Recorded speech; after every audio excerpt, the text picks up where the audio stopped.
Bagaimana hukumnya pejabat yang selalu menang sendiri dan selalu menyalahkan anak buahnya? Ini bukan pertanyaan, ini balas dendam. Ini sakit hati dia. Kemana caranya biar supaya Ustaz Somad menghantam pemimpin dunia? Buat lu pertanyaan. Itu pula masalahnya. Dia bertanya sama Ustaz yang paham pula kan. Nabi berkirim surat kepada Raja Romawi, namanya Heraklius, Herkal.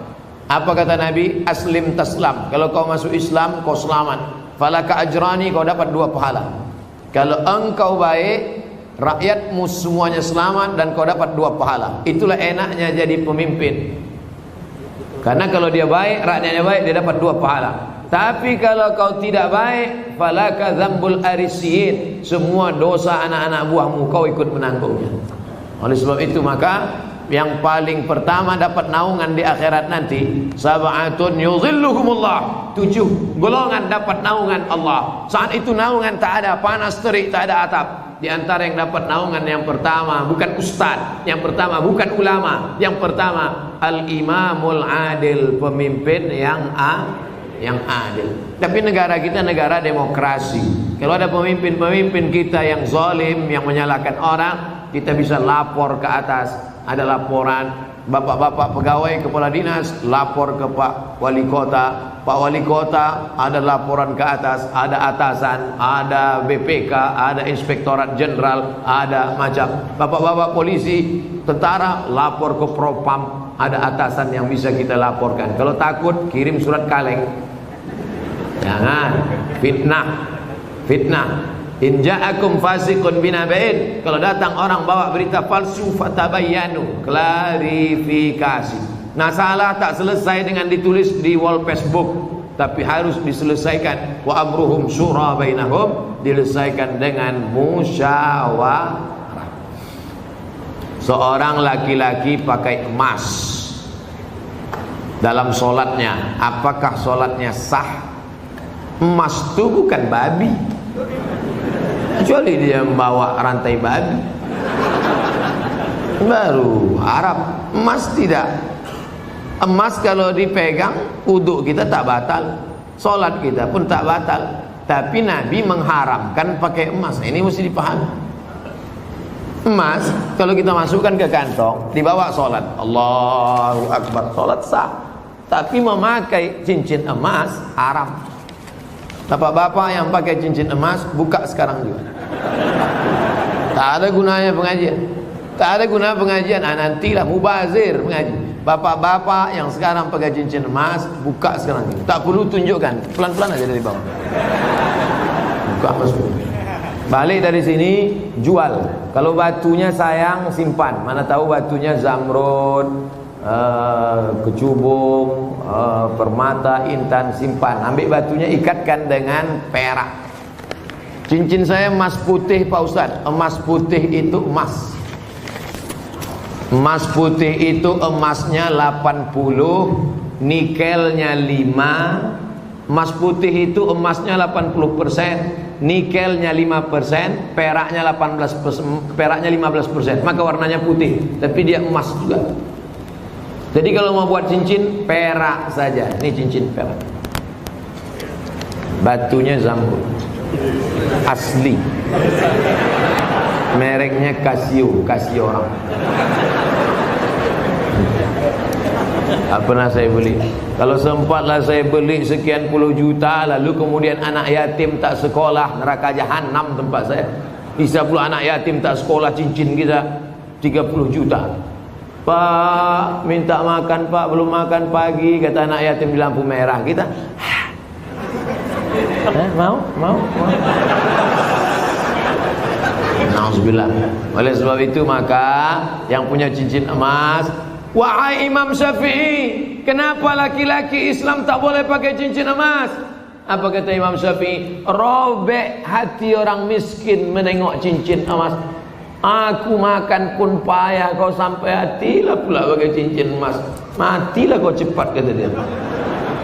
hancur hati dia. Itu alasan ulama dulu. Tapi rupanya sekarang setelah ditemukan emas itu ada molekul-molekul kecil masuk ke dalam pori-pori, masuk ke dalam darah, masuk ke dalam jantung, menyebabkan penyakit Alzheimer, penyakit tua sebelum masanya, penyakit lemah, tak bertenaga. Banyak orang barat yang sudah kena, pokoknya emas. Lalu kami yang perempuan, Pak Ustaz, yang perempuan dia masuk ke dalam, keluar lagi melalui darah menstruasi haid. Makanya kalau ada bapak yang haid, pakailah.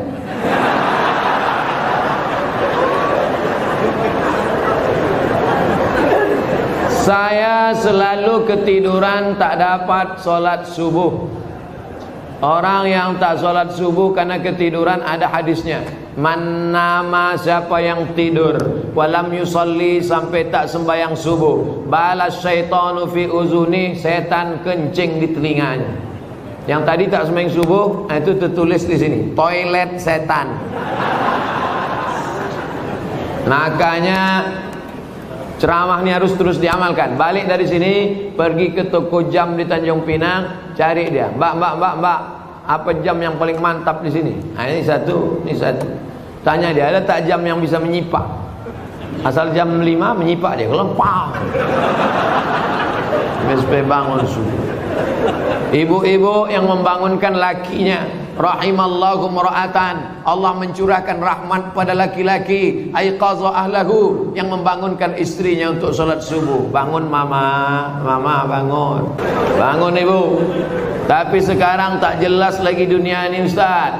Entah siapa yang membangunkan, entah siapa yang dibangunkan. Ibu tu pula yang membawa air setimba. Bangun.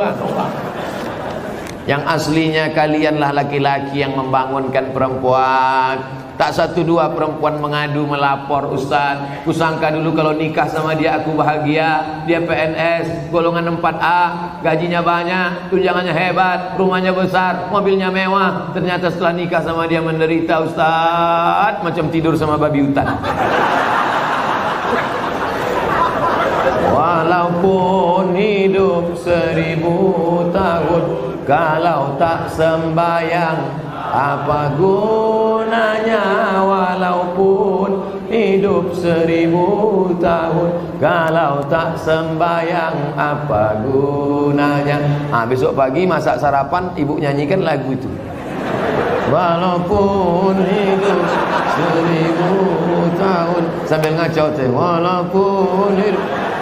Kau nyindir aku ya? Lah, aku tak ada nyindir. Ini lagu Ustaz Somad semalam waktu di masjid.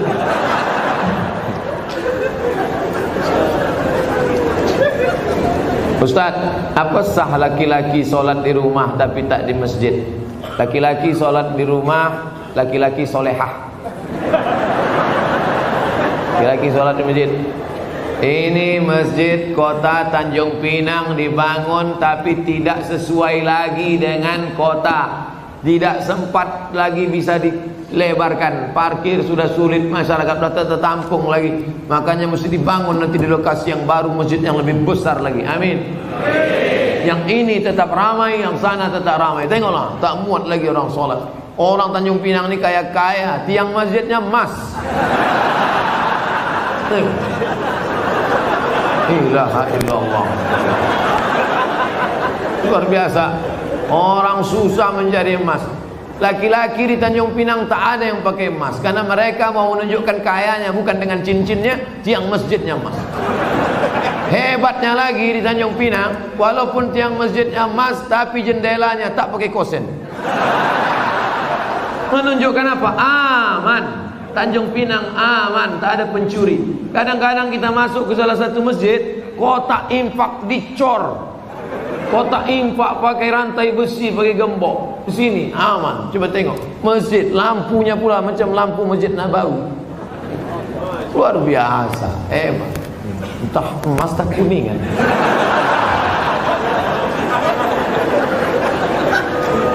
Apa maksud saya? Nikmat yang sudah besar ini maka dibalas dengan sholat berjamaah. Tapi rasanya mengajak orang Tanjung Pinang sholat berjamaah mubazir. Karena sholat berjamaah di Tanjung Pinang, coba tengok, melimpah ruah sampai tak muat keluar-luar. Tengok, itu yang di luar-luar yang berdiri itu juga dapat pahala sholat berjamaah. Kalau sholat. Enggak sholat mana mau dapat? Layantayanna, mereka yang tak datang ke masjid, jangan ulangi lagi. Yang sholat di kantor, yang sholat di rumah, yang sholat di kamar, jangan ulangi lagi, kata Nabi. Kalau kalian tetap sholat di rumah, la uharriqanna alaihim buyutahum, ku bakar rumah mereka. Nabi yang bilang, kalau kalian sholat di rumah, ku bakar rumah mereka. Kalau hidup Nabi sekarang bertambah hotspot titik api. Saking banyaknya rumah yang dibakar Nabi, berasap lagi. Ustaz janganlah sebut-sebut asap. Asap Tanjung Pinang ini kan dari kampung Ustaz juga. Saya tahu, ku tahu apa yang ada dalam hatimu.